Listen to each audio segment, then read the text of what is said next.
What's up, everybody? I'm Maria Martin. Happy National Signing Day, or at least an early one anyway. This was just seriously such an insane day. Those of you that have been following along since you woke up this morning, there have been some historic moments. This is the first of two signing days for the 2022 class, starting with an absolute bang. Another monster recruiting class and period for Kirby Smart, or at least as we get started here. Nick Saban, Jimbo Fisher also having really good classes as well, all top 3 in the country. But the story of the day coming out of the 7A state champs, Collins Hill, the nation's #1 player. You already know who he is, Travis Hunter. He committed to Florida State back in March of 2020, if you remember. But today, pure mayhem. 11Alive had the only camera in the country in that room for history. So let's watch this play out.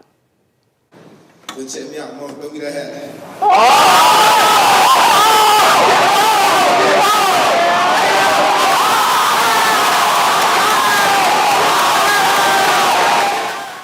All right, so there it is. I mean, this was just kind of the craziest video I've ever seen, but so awesome. Travis Hunter to Jackson State. History for everybody. He's going to play for Deion Sanders in HBCU. So no FSU, no UGA, but like I said, in HBCU, this was such a monumental moment for people all over the country. Travis also telling us exclusively he wants to single-handedly change the game. First, I want to thank Florida State for giving me the opportunity to come and be a part of the program.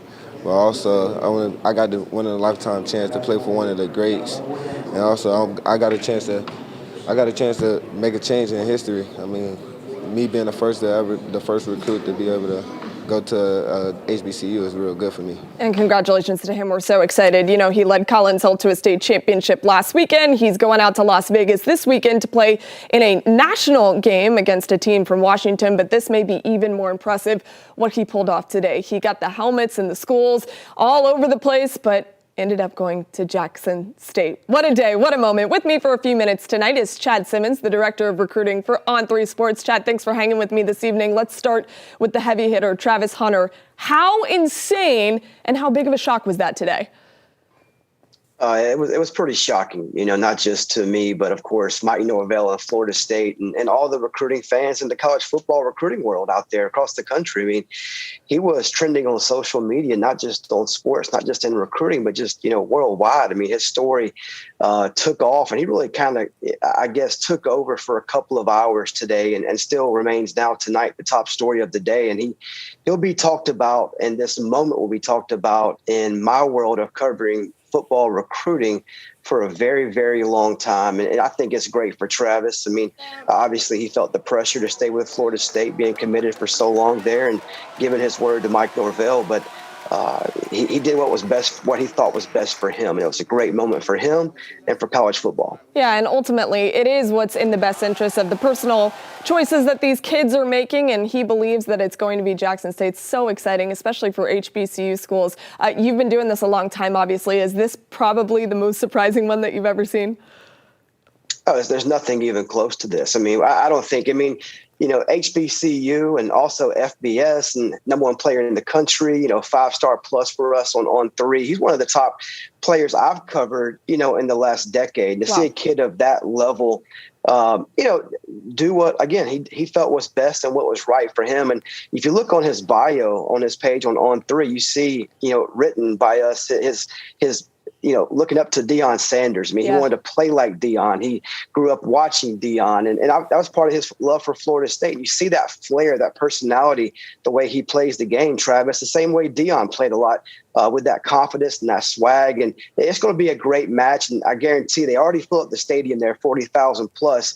They're going to have to put some new seats in now with Travis Hunter and Deion there at Jackson State. One more quick question about this Travis Hunter thing, because, again, we keep talking about history, and what we mean by that is he is the highest-rated player to ever go to an HBCU school or an FCS. This has never happened before, just so we're clear about that at home. Do you believe that this maybe is going to open up another door for FCS schools?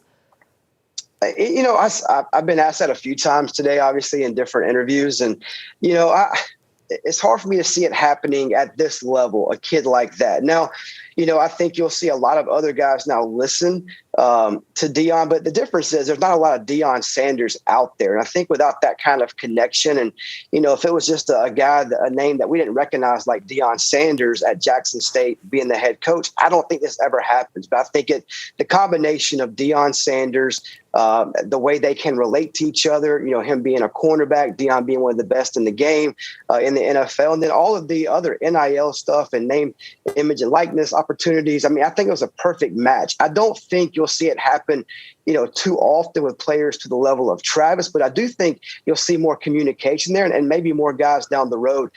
Maybe not as high of levels of recruit as Travis, but other guys make that decision for them.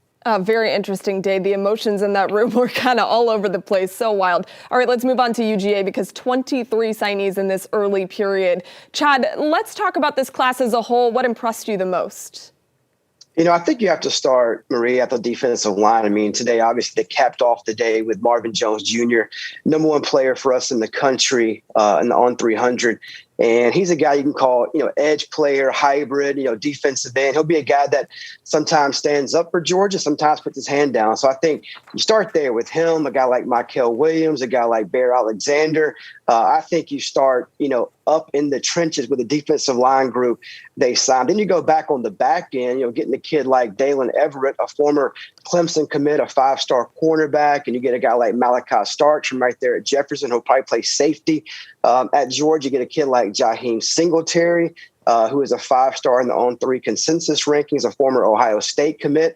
And then you hang on to Julian Humphrey, who Georgia worked hard to keep from Florida today on signing day as well. So I think it's really all about, defense. Of course, you have some playmakers and a quarterback like Gunnar Stockton, going to Georgia in this class. But for me, what stands out is the defensive side of the ball. Since we're talking about the defense for a second, Kirby Smart being a defensive guy, nobody recruits like Kirby Smart. You can't convince me otherwise. Let's hang with Marvin Jones for a second. Talking about the edge rusher. I mean, this guy, he's a legacy in terms of his family. His dad was a 2-time All-American linebacker at Florida State. He won the Buckus, the Lombardi. I mean, you name it. He's probably trained his kid up pretty closely, I'm sure. What impresses you about Marvin? And is this a guy that could maybe change the defense for Georgia?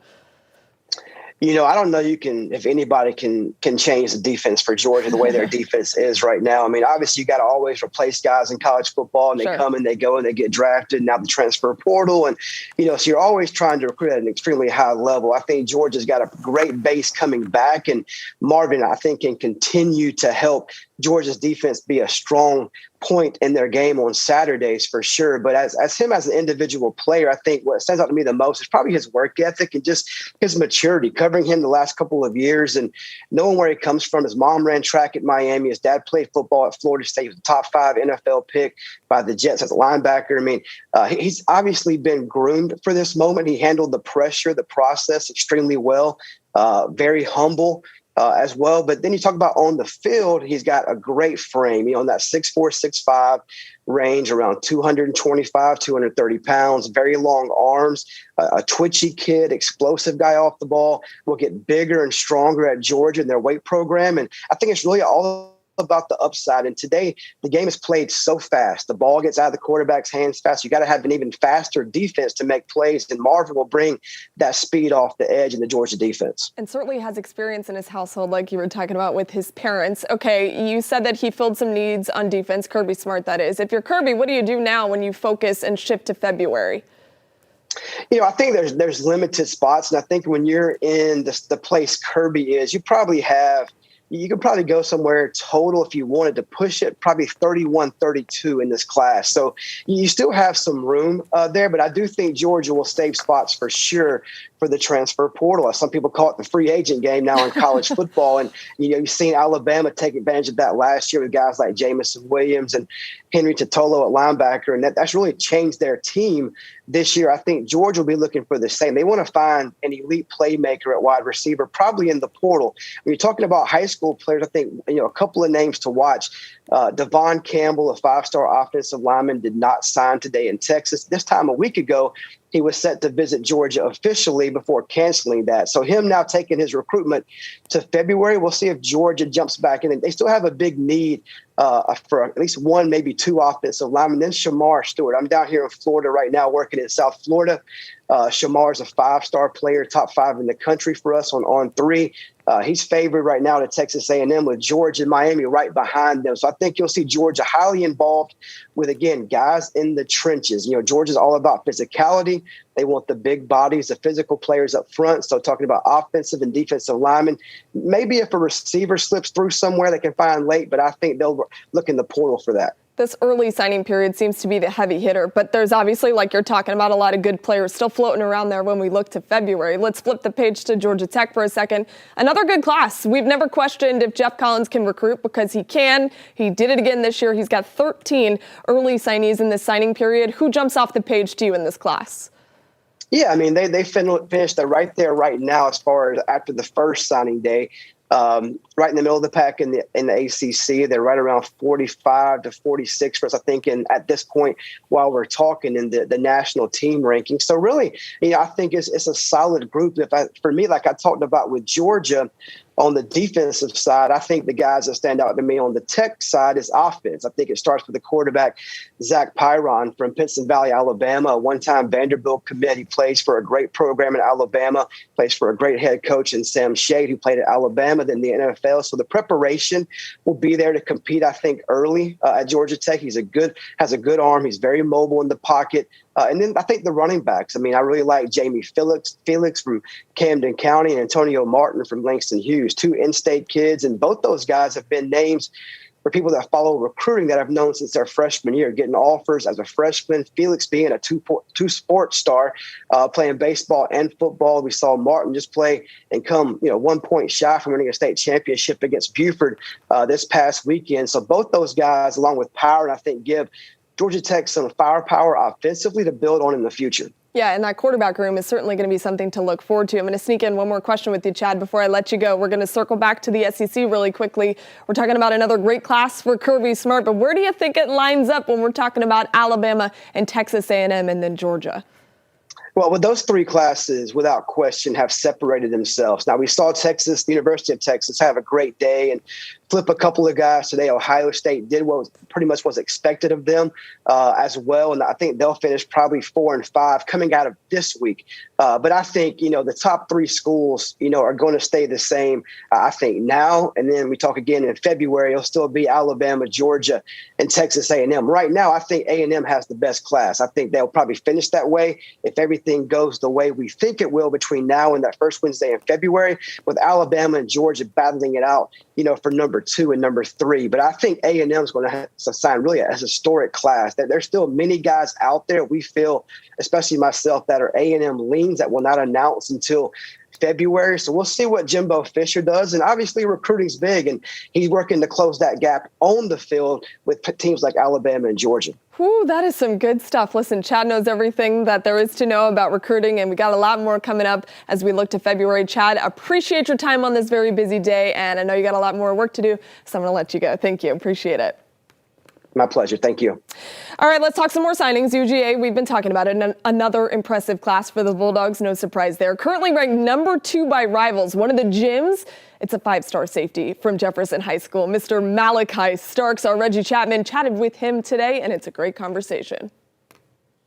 All right, and with 5-star safety Malaki Starks, man, look, you get to finally sign the dotted line today. You're headed to Georgia. What has this process been like, and how happy are you that it's finally over? The process has been everything, I think that's something that young recruits can do is enjoy it because it's not going to last. But just to have it over, sign the dotted line, be officially a Bulldog is amazing. What was it about Georgia that drew you to the school? Obviously, you're in the state of Georgia, you're a local product, but to choose Georgia instead of leaving out of state, why was that important to you? Georgia felt like home. I know that's where I could go and show my talents. I can compete every day with the best athletes in the country. I'm close to home. It's a great education for me, and I know that was a big deal for my mom. So just for that to be the deal was amazing. Obviously, you play safety. You're a very versatile athlete as well. Where have they kind of told you that they're going to be playing you? And, I mean, what kind of role do you think that you can have maybe even early in your career? I'll be playing the safety star position, and I'll probably return some punts. And I don't think I'll be on offense because we got a bunch of dogs coming in on offense, so they're not going to need me anytime soon. But returning kicks, safety, star, that type of stuff. I guess for you, I mean, how excited are you? I mean, because you finally get to achieve this dream, be able to play Division I football at a school that people dream to play at. I mean, like you said, it's finally done. So what are you most excited about as you're taking the next steps towards actually getting there? I'm excited to get to work. I've been working really hard lately, and just to get there and show my talent, show what I can do, compete, become a better me, become a better football player is huge for me. So I'm really excited to get there and get to work. There's a lot of schools coming after you. I mean, what is it that maybe Georgia did a little different? And also, I guess there's still going to be schools trying to go after you. How firm are you in that decision to go to Georgia? I'm 100% a dog. My recruiting process was slow and fast at the same time. My offers came in early, and it got long for a minute, but then it kind of chilled down. And once I narrowed my 3 schools down, I realized that Georgia was the place for me. It was close to home. Coach Smart is like one of my best friends. Coach Muschamp, we're real cool. So just to be that close with them and know that they're going to push me to be the best athlete and best me that I can be is huge. I was going to ask you about your relationship with this coaching staff and with Kirby Smart. He spoke very highly of you today during the press conference today. I mean, the relationship that you have with him, the coaching staff, and, what are you hoping to show him? I'm hoping to show him that I can do what he believed that I can do. He didn't offer me because he didn't believe in me, So him believing in me is everything, and I just want to get up there and show him that I'm the guy that he thinks I am, and I can do more, and that we can go as far as we want to and have a great future. I want to ask you about the future, but right now this team has a chance to go play in the college football playoff, a chance to play in the national championship. Your class obviously is looking to try and do the same thing, but what have you kind of seen from this team this year, and what are you kind of hoping and expecting them to do in the college football playoff? They can go as far as they want to. They got great leadership. They got athletes. Everybody knows that. They play as a team. Obviously, the come out didn't come as how we wanted it last time, but they're going to get another shot if they take care of business. So I'm excited to see what happens. They have everything they need to have to go take care of business, and it's up to them at this point. And that incredible defense that they have, what do you think that you will be able to bring to that defense when you arrive on campus in the fall? I'm going to be in the back end. We got some pass rushers and stuff, so that's just going to help them put the ball in the air for me to go cover some guys. I think that I'm adding my athleticism, and I'm smart when it comes to football, at least at the safety position. I know coverages. I know what I'm supposed to do, where I'm supposed to be at. So just another mind, another athlete to have on the field, another leader. I think that's what I'm bringing. Like I said to Georgia, man, congratulations. Thank you. Reggie, thank you. Appreciate that. Love that confidence from Malaki. I think the Kirby Smart and company probably love that as well. We'll see that transfer on the field on Saturdays. Good stuff. All right, all together, UGA signing 23 student athletes for this class, at least in the early signing period. Today, Kirby Smart talking about this particular class and how he recruits and builds relationships. Excited about these guys joining us. Another great group, very hard working staff to kind of bring this into one group, and still not over as far as guys will sign in February and all those things. I'm excited about this group. It's been one of probably the funnest to recruit. It was kind of the half COVID recruiting class because they didn't get to come on campus, I guess, until June 1st maybe, and everybody came through. It was a wild time with everybody trying to come at the same time, and our staff did a tremendous job. Our recruiting staff did a tremendous job. Our administration helped. Our academic folks that meet with these kids and they come on visits. There was a span from June 1st to June 28th or 29th where we spent every single day here with somebody here. So that was a big part of this signing class. It started long before that, but it started before that on Zoom. It started before that in communication, talking, but physically seeing people and getting in front of them. It was certainly great to have these kids being able to come to campus like they did.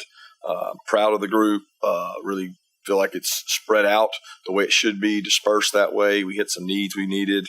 A lot of great stats I can read through, but you guys have all those. I mean, it's really a well-rounded class in terms of multiple sport athletes, high academic achievers, top-ranked guys, which I don't really care about what they're ranked. I care a whole lot more about how they play, and we've seen evidence of the guys that have played a big role on our team.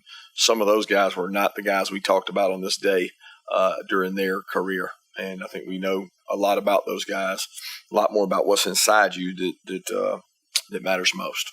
Consistency in performance, consistency in messaging, continuity, like our staff and our program, we won out a lot on that because, a lot of folks by default had things change, and we didn't have a lot change. And we're able to continue developing a relationship with people even if they're committed somewhere else.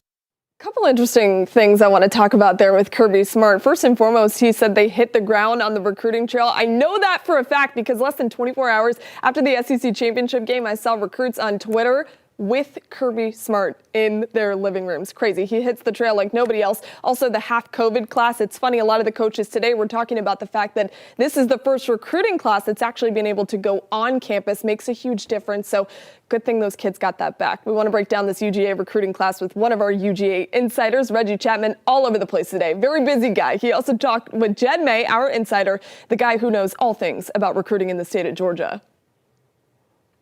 You look at two groups, you look at the defensive backs. I mean, this is one of the most just stacked defensive back classes that I've ever seen. Not that I've been doing this a long time, but just 4 stars, 5 stars, difference-making guys, really at corner, at safety, at star.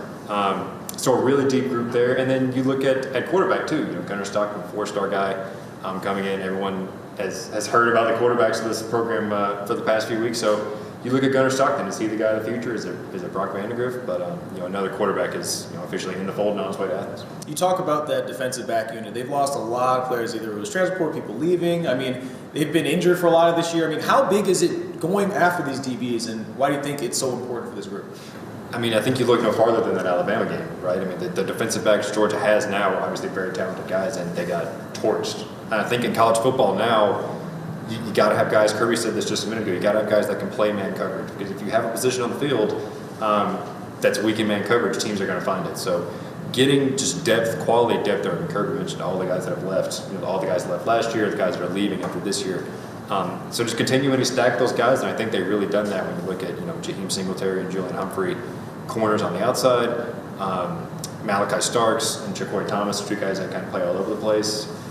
There's just a lot of guys that can play different places, and I think this is a group that's really going to be, I said this in a piece I wrote the other day, we're going to look at this group in a few years and think, it's one of the, foundational pieces of a team that could win, that could contend for the SEC for years to come.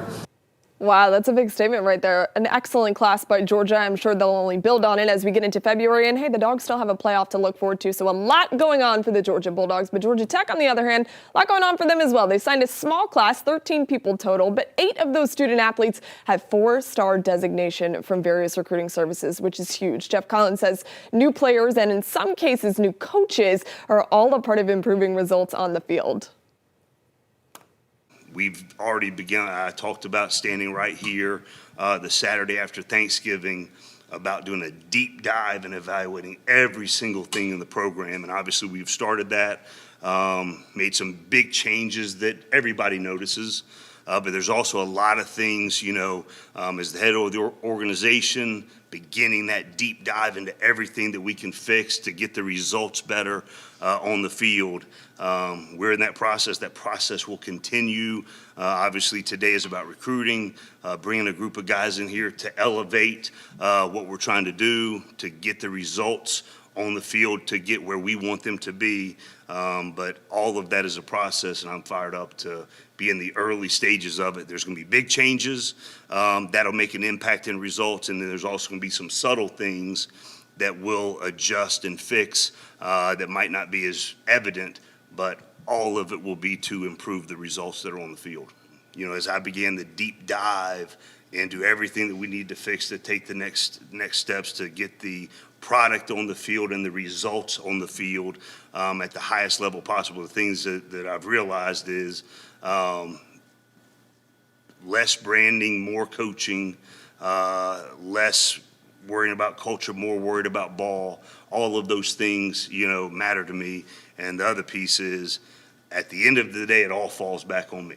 And it's my responsibility to get everything, fixed that's not producing the results the way that we expect them to be, our fan base expects them to be, I expect them to be, and just taking full responsibility and full ownership as the head football coach that whatever falls under the umbrella of Georgia Tech football ultimately falls on me.